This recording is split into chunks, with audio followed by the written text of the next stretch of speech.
साल 2011 में आई film the dirty picture में विद्या बालन का एक डायलॉग था कि फिल्में सिर्फ 3 वजह से चलती हैं: एंटरटेनमेंट, एंटरटेनमेंट, एंटरटेनमेंट। हमारे देश में भी लोगों के लिए इस एंटरटेनमेंट की सप्लाई सिर्फ 3 जगहों से होती है: राजनीति, सिनेमा और क्रिकेट। इन तीनों क्षेत्र का एक रूल कॉमन है कि यहाँ जनता ही जनार्दन है। आप कब वायरल होकर रातों रात स्टार बन जाएं और कब अगली ही सुबह आपकी उड़ती पतंग की डोर कट जाए, ये आपको भी नहीं पता चलता। आज बात ऐसे ही मलंग की पतंग की जिसने महाकुंभ शुरू होते ही घर घर में आईआईटी बाबा के नाम से जगह बना दी थी। लेकिन आज पतंग पर कंटेंट का चाइनीज मांगा लगाने के चक्कर में खुद को वैचारिक रूप से इतने घायल कर चुके हैं कि अब लोग भी कह रहे हैं बस करो बाबा। नमस्कार, मैं अभिषेक, आप देख रहे हैं द पैम्फलेट। दोस्तों, कल हुए पाकिस्तान बनाम भारत मुकाबले के परिणाम से पूरा पाकिस्तान दुखी था, लेकिन भारत में भी कई लोग दुखी थे। उनमें से एक हैं अभय सिंह उर्फ आईआईटी बाबा। कारण है कि अभय सिंह ने पाकिस्तान की जीत की भविष्यवाणी की थी। अब भविष्यवाणियां करना आम बात है। ऑक्टोपस बाबा बिना बोले करते थे, आईआईटी बाबा बिना सोचे करते हैं। स्वयं को विराट स्वरूप बताकर कह दिया कि हम भारत को हरवा देंगे। आप ये वीडियो देखें। इस बार मैं पहले से बोल रहा हूँ, हाँ। इस बार इंडिया नहीं जीतेगी। चाहे तुम अब उनको विराट कोहली को सबको बोल दो कि अपने जेडीसी का जोर लगा के जीत के दिखा दो, तुम अब जाओ। हाँ। मैंने मना कर दिया नहीं जीतेगी तो नहीं जीतेगी। अच्छा। अब भगवान बड़े हो गए, तुम बड़े हो, अब देखा जाएगा। अब इस वीडियो को देखने के बाद लोगों में गुस्से से अधिक निराशा थी। निराशा इसलिए क्योंकि इतने बड़े स्तर पर दूसरी बार किसी आईआईटीएन ने उन्हें बेवकूफ बनाया था। पहली बार ऐसा कब हुआ था ये आप जानते हैं। खैर, ऐसा उनका पहला बयान होता तो माना जा सकता था कि प्रसिद्धि हर कोई नहीं संभाल सकता और ज्यादा उत्तेजना में अभय सिंह इधर उधर हो गए हैं।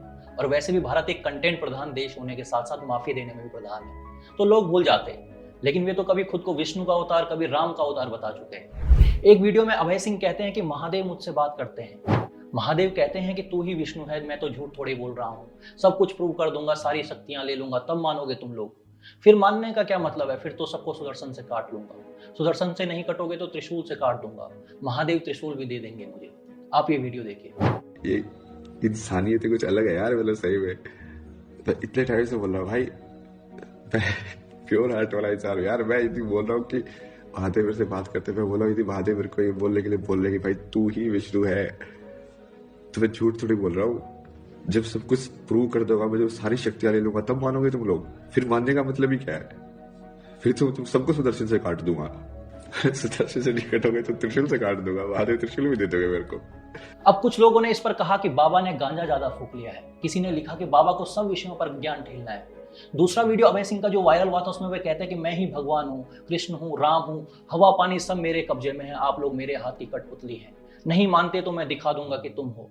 ऋषि मेरे आगे पैर पकड़कर चलते हैं। मैं बोल रहा हूँ ना, मैं भगवान हूँ, मैं ही कृष्ण हूँ, मैं ही राम हूँ। आपका जवाब क्या है? Yes, no, don't know? अभी मैं क्लैरिफाई कर रहा हूँ ना, कौन मेरी साइड है, कौन नहीं है।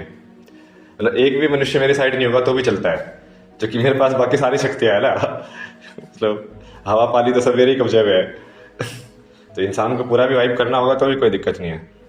आप सब लोग मेरे हाथ की कठपुतली हो।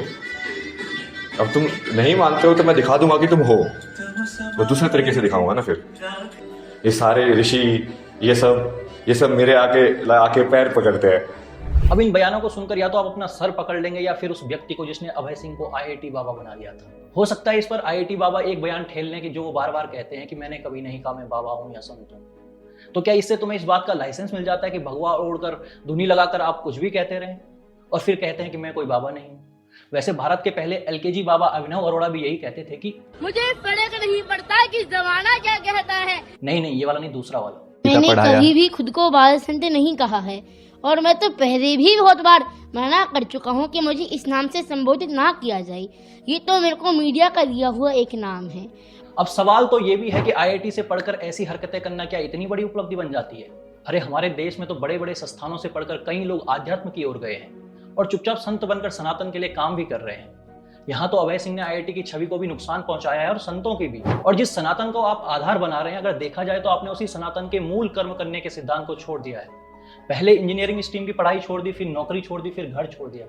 अब हो सकता है ये आपकी माई लाइफ माई चॉइस का सिद्धांत हो, लेकिन खुद को भगवान बताते फिरना तो सिर्फ एक बेवकूफी कहलाएगी। दरअसल इन्हें बनाने वाला कोई एक व्यक्ति नहीं या कोई पर्टिकुलर मीडिया हाउस नहीं है, ये हम सभी हैं।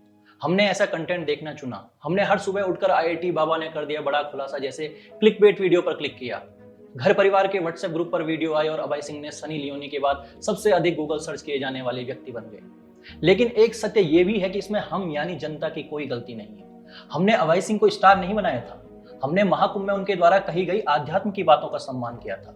हमने एक ऐसे व्यक्ति को हाथों हाथ लिया था जिसे सांसारिक जीवन में असफलता मिली, लेकिन अब वो धुनी रमाए मलंग था। लेकिन अभय सिंह ने जनता की इन भावनाओं का सम्मान नहीं किया और उन्होंने स्वयं को एक कंटेंट रूपी शरीर के रूप में तब्दील कर दिया। अब ऐसा लगता है कि वे अपनी कहानियों को एक प्रोडक्ट के रूप में अलग अलग दुकानों में बेच रहे हैं। अब YouTube पर उनकी अजीब सी हरकतें और उटपटांग बयान लोगों को यह कहने पर मजबूर कर रहे हैं कि बस करो बाबा, आपको डॉक्टर की जरूरत है, बस करो बाबा। धन्यवाद।